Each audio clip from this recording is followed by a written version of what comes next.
We now all know, and the world knows, that Bharat organized G20 in September 2023 has been a great success. Now, there is the issue of the declaration where there are 85 paragraphs touching on a lot of things relating to finance, cryptos, climate action, cooperation, biofuels, and so on. However, two specific outcomes came.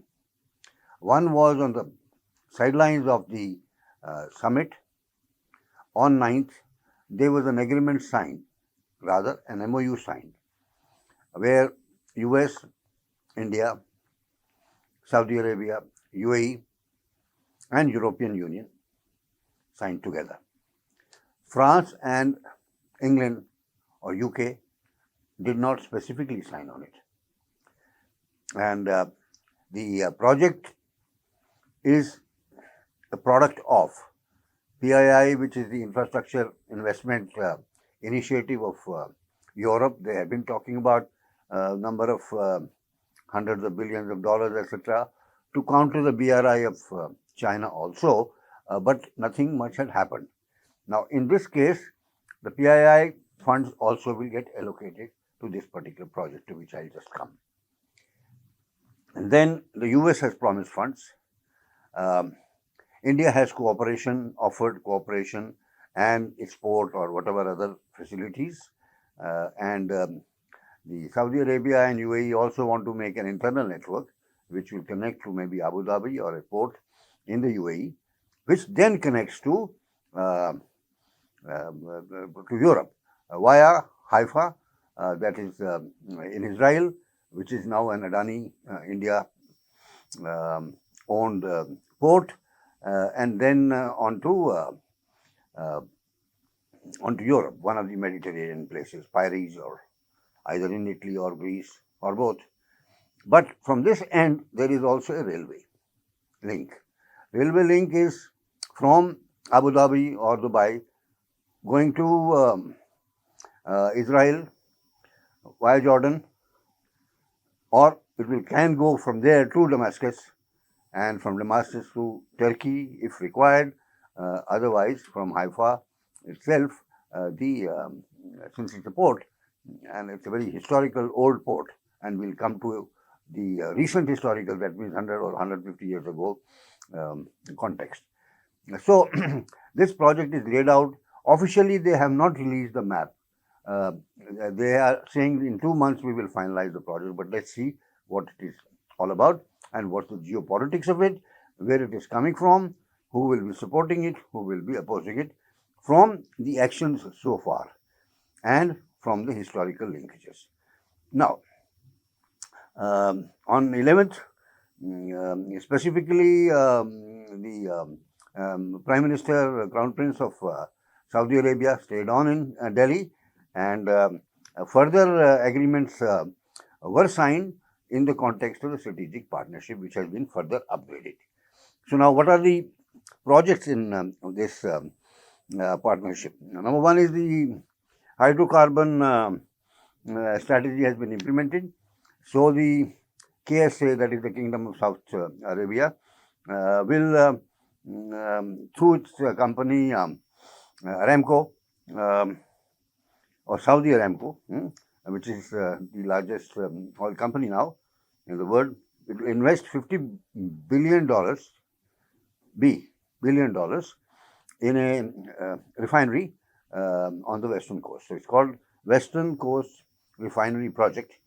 This had been kind of announced a few years ago, but now there is a committee set up for implementation with the responsibility of the ministers on both sides and the corporate heads on both sides, and which will report directly to the two prime ministers.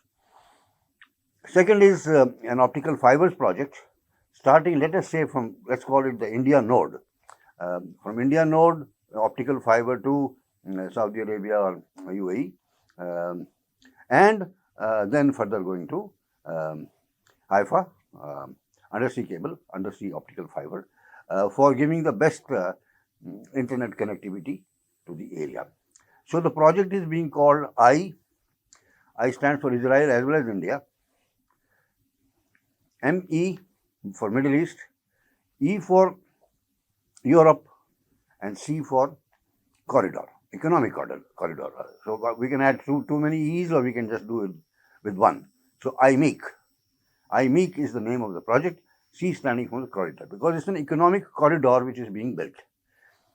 Some say that it is a competition to BRI projects of China, who has also not said anything positive about this project and has said something negative about the project. So that tells us again the geopolitics of it.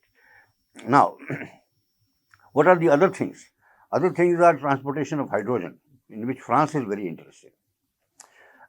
Transportation of oil through a pipeline again from India, starting from India, Saudi Arabia, of course, reverse is possible, and then it goes via that area to Europe, entry point, either Turkey or further down in the Mediterranean Sea. So that Europe is very interested in, because it has already destroyed the pipelines from Russia. Getting oil or liquefied nitrogen gas and LNG from America is quite expensive, and this route is such that it gives a parallel to the Suez Canal route and is 40% cheaper and 60% faster, according to the President of the EU, Ms. Ursula. So that is the obvious advantage. Of course, people who want to criticize will say this is such a huge project. But mind you, in our area, the huge projects may not have been done earlier, but in Europe in the 19th century, how many ports? They have hundreds of ports. They've got complete Europe connected with the trains long ago. They may not be in use these days, but because of the cars. So they have built that infrastructure of this kind, and this kind of infrastructure of rail connection from either Saudi Arabia or from UAE, but they're planning it from UAE to Europe or up to Turkey, which is balance of the Asia and Europe, was planned in 1857. And of course, we will talk a little bit more in detail of it, that then the Ottomans took it over. That means the sultans of Turkey, who also used to call themselves caliphs. And slowly, as the caliphs weakened, the Christian areas went out separately, Saudi Arabia went out separately, and so on. So they got limited to a core of the Islamic area only. Otherwise, they had both Sunnis and Shias and Christians as part of their empire. So Ottomans had started a project after the one started in 1857, which failed. It's called in the desert of Hejaz, connecting all these places which I am mentioning to you, and also from Damascus train going to Makkah at that time, because the control of the Wahhabi tribes of Saudi Arabia was not that strong at that time as a protection device. There were Badayim who used to extract money from both the travelers as well as the government people for either bothering or giving protection. So that is where the great tradition of Badayim is mentioned. And one of the British spies, or an independent spy, who later on was called T. Lawrence, who became the Lawrence of Arabia, pictures like that. He did his job of both corrupting the Badayims with British money and with Gorkha regiments and all that, trying to destroy the railway line which the Ottoman Caliph had designed to be approaching these places. By the way, lots of Indians, the mosques, the big well-known men, the editors of the newspapers, princes of Hyderabad, and wealthy Muslims had also invested in this particular rail line, which finally drove only in 1920, and after that was destroyed by the teams of Badayim who were paid by the British.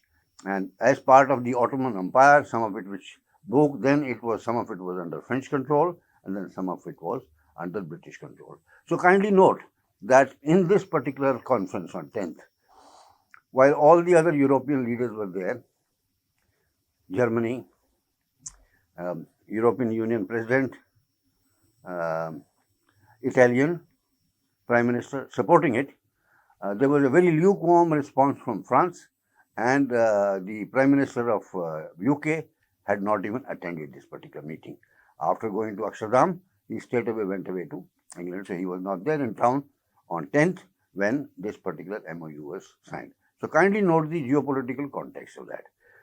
So now we will come to what looks like the other projects. What is the synergy? What is the likelihood of these projects fructifying?